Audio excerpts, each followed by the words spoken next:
Mpozzi olunaku lwayo tutambuddeko mpola mpola ne tugenda mu ddwaliro okunoonya Honorable Ssenyonga eyakubwa poliisi y'e Mukono.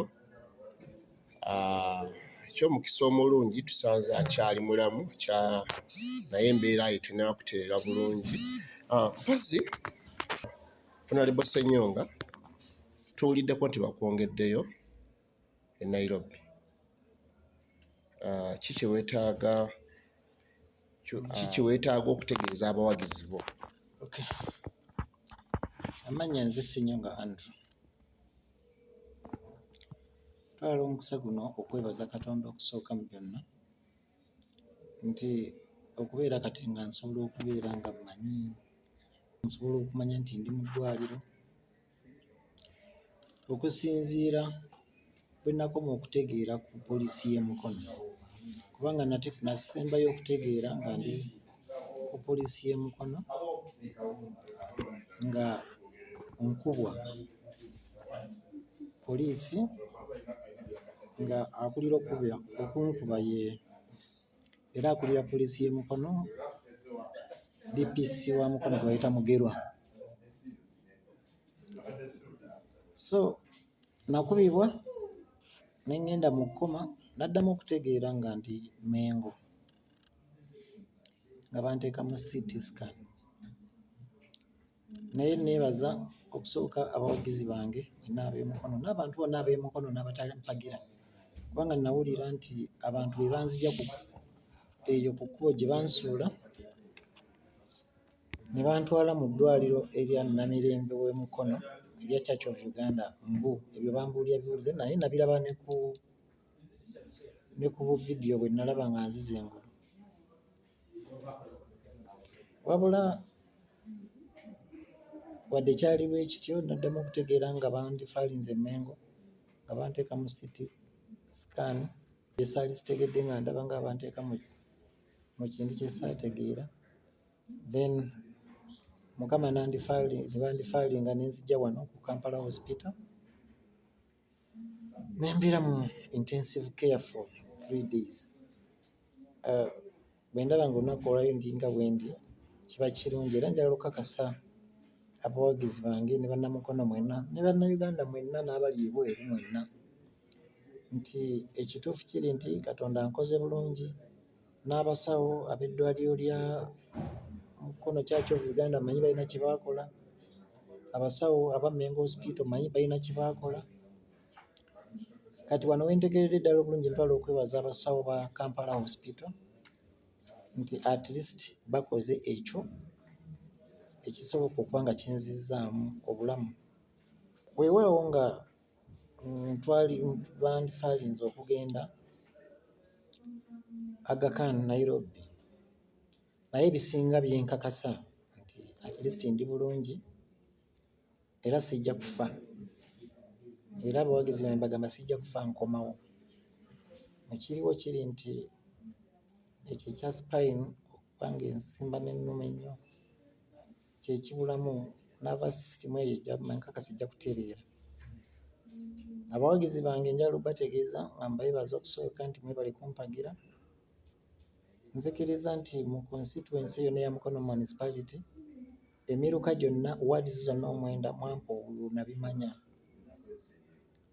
Okuwandiika obuwandiisi ebipapula nga bwe baawandiika ne mu ddakiika emu oba half ddakiika kwota nsobola okuwandiika figure omuntu yenna wano gy'atasobola kusoma na buli andaba nga tasobola kugisoma. Ebyo by'okuwandiika obuwandiisi kye kikulu ekisinga obukulu, gy'emitima gy'abantu okukkiririzaamu ne bavaayo ne bakuwagira nga bwe bampagira. Mwebale nnyo okumpagira. About NRM as the party ntunuulidde abakulembeze b'endabye nga chairperson oyo owa disitulikiti y'e Mukono Ajaloona. Obuvidiyo mbadde mbulaba wano, mpozzi nze kye nsobola okumugamba oba okumuyigiriza, manyi nti mu bukulembeze mupya nnyo, naye ekigambo obukulembeze kuba kugatta bantu n'okubeera nga otwala okuba nga you are in a lead of people okwateeka ewamu. Ne bw'okeera ku makya n'olaba nga ne bwe tuba nga tuvudde mu by'obululu ng'obundi naye tubeera ba mukwano kubanga tuli ba ku kyalo.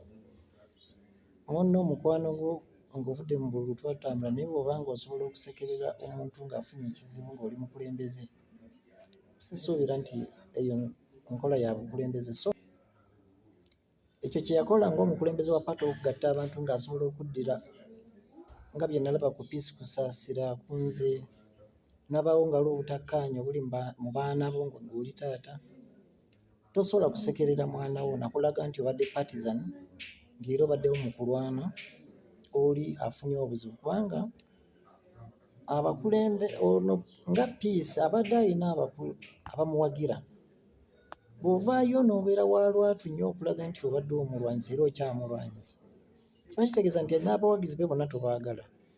Era simanyi lunaku lwaliyimirira nga chairperson wa pate n'agamba mbu kati Nkoola abadde abawagira pate, abawagira gundi mwenna mujje twegatte. Simanyi oba alisobola okyatula ng'akiisa mu kamwa ke. Tolina buyinza kugamba nti Ssennyonga Andrew ku lwa pate afunye ekizibu n'oyimirira n'oseka ng'oli mu kamera, ng'oli mukulembeze, ng'oli taata, ng'olowooza okukomayawo gatte pate, abannapate. Ne ndowooza nti baakuleeta mu pate kuzimba, so ndowooza kyabulabe nnyo ekyo kye yakola, era nga nkubiriza pate ey'e Kampala, kubanga si ye nannyini kibiina, eveeyo egyetaase Mukono. Otherwise obukulembeze bwa Mukono omukulembeze agikulira nga taata waayo amaze okuvaayo ne yeeraga nga yeeyisa nga bwe yeeyisa. Kubanga nze ndi candidate, oyinza okulwanagana ne candidate mu kyama naye n'otavaayo na kintu kiyinza kubeera nga kivoola nga kityoboola abawagizi abawagidde candidate. Yandibadde alwana okubeera nga alaga nti agatta bugasi so okwawula, kiba kitegeeza nti nga yeenyweza bibye. So nga chairman wa pate President Museveni ne mukadde waffe Kigongo, tewali kufaayo ku Ssennyonga. Kati nze soogera ku Ssennyonga, ndebera ku pate nanga bubeere obuvunaanyizibwa bwabwe okuli okuteeka okutu kwabwe ekigenda e Mukono. Otherwise abantu bajja kusigala nga bawagira pulezidenti ng'omuntu naye ng'ekibiina kyo abakimenya ate babeera nga avuddeyo ng'agamba nti omukulembeze wakyo naye ng'akoze omulimu munene nnyo ogw'okukimenya.